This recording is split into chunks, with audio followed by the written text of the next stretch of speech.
Good day, everyone. Today's video is a homework walkthrough. This is assignment 2. We're going to focus on questions 1 and 2. 3 relates to a video that's posted on the YouTube by a crime analyst at Chattanooga PD. Hopefully I have a couple more posted on that, but that was due to a lovely ice week we had here in Arkansas. So I have the students work on something during that break. With that, we're going to get into making a couple charts and a temporal heat map through a pivot table. So with that, I'm going to pull across on a different screen the homework assignment because we're going to be downloading data from the Little Rock Data Hub. So I'll go back and forth and copy these into it.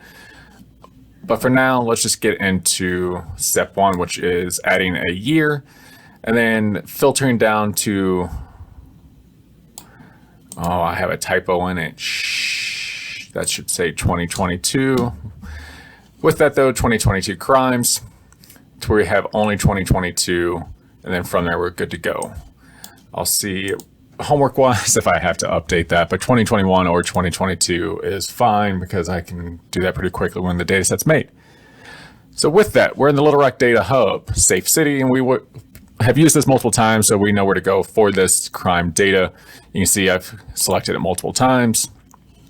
I'm just going to export CSV for Excel. And this is going to be assignment 2, working data. So with that, going to go ahead and open it in Excel. I've already kept an Excel dataset open just because mine's been super slow lately with trying to access a printer when it first loads up. So hopefully it's a bit quicker this go around. And let me minimize that one and then pull over the dataset here. With that, get in the habit of saving as a workbook. So keeping it the same, just changing the extension or what it's saved as. And then we've seen this data set multiple times. Question 1 is asking to add a column next to the incident date titled year. Use the year formula to extract the year from the incident date. Copy that down and then filter to select only. It said 2021, but then in the line right after it says 2022. So if you did either one from a homework assignment, that's fine. For now, I'm just going to go ahead and filter to 2022. So first step, year, equal sign, year, open paren, select that date, close it off, hit enter. I'm going to just zoom in so it's a little easier. With that, if you see this pop up, you might wonder, well, shit, that's not the year at all. Keep in mind when you insert a column next to a custom column here, so we have date and timestamps, Excel's trying to mimic that and try to make your life a bit easier. For us, that's not what we want. We want it to be general. So you can see up here where it says custom, that's our issue right now. So if I click on column B as a whole, even though it says general, I'm going to come back up and hit general again, and it's going to take that formula for us now. If you ever see where there's a bunch of hashtags in a column like this, it's just saying that there's not enough room. So if I double click, we're good to go there. And now I want to copy that same formula all the way down. So you should have a little green box in the bottom right corner. Mine's not popping up, but if I double click, it's going to do that same formula all the way down for us. It's about 90 to 93,000 times. So each one now has a year attached. With that, it's asking for a filter. So with that, I want a filter based on the year. So now I can select, I'm going to uncheck this and check 2022. Again, if you're in the class and you did 2021, no worries, you're good to go there. 2022. If you happen to click off and you need to now highlight and copy this data set, if you select cell A1, and I'm just going to hold down Control Shift, down right, it's going to select the data fields, the cells, copy, and you can see when there's a bunch of breaks in it or when there's a group that are all the same year. We can see what that looks like. And I'm going to paste these, Control V, into a new worksheet. And it's asking me to put 2022 LR crime as the sheet label. And it asks for a screenshot of this. I'm going to do my snipping tool, new, and depending on how you want to do it, just show that you have that as a subset to where it's showing the year. And I'm going to copy this. I'm going to paste it into the Word doc. It's on my second screen, so I'll pull this in at the end just to show you the final part. So essentially this is going to be my key as I grade the assignment. All right, so we have that step done.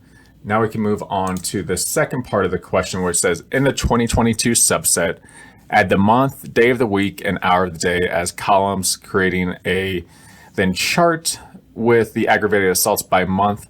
Make sure to add a title. So we want a chart for how many ag assaults there are by month.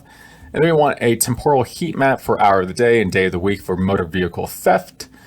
And make sure we take out the blanks and everything with that and have Sunday at the end of the week. All right, so let's start with that part A to where we need ag assaults by month. So with that, we're going to add in a couple columns, month, day of the week, and hour. So here we're going to do month, day of week, and hour. Space those out a bit more. And if you remember in class, and I had students go through this, you can pull out the numeric form of the month and day of the week from this. It becomes a pain because you might want it in actual text. So there are different ways to go about doing that. And this is where I had them Google that part. But essentially we want a text field to come back based on the value here. And since this is the month, if we come in and put it in quotes, that's a key part, especially if you Google how to do this. Unless you click into it, you need to know the quotes are there. 4 M's are going to give me back the full month itself.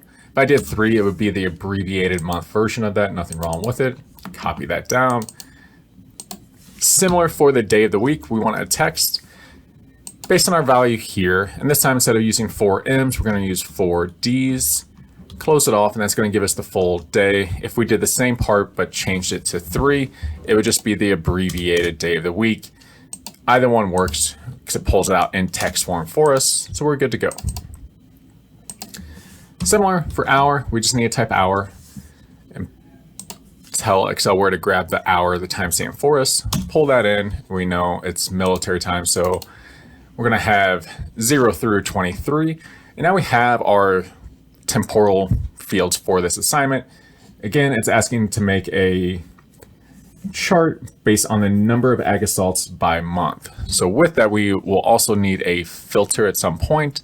But with this, we can put this all essentially in a pivot table for us. So I'm going to just highlight the sheet, insert a pivot table, and we're good to go since this is already highlighted. I don't need to select anything else or add anything for the table range. Hit OK. I'm just going to relabel this at the bottom of my pivot so I know which one it is. And here it's asking for a month. So I'm going to put my month as my row. So we have January through December.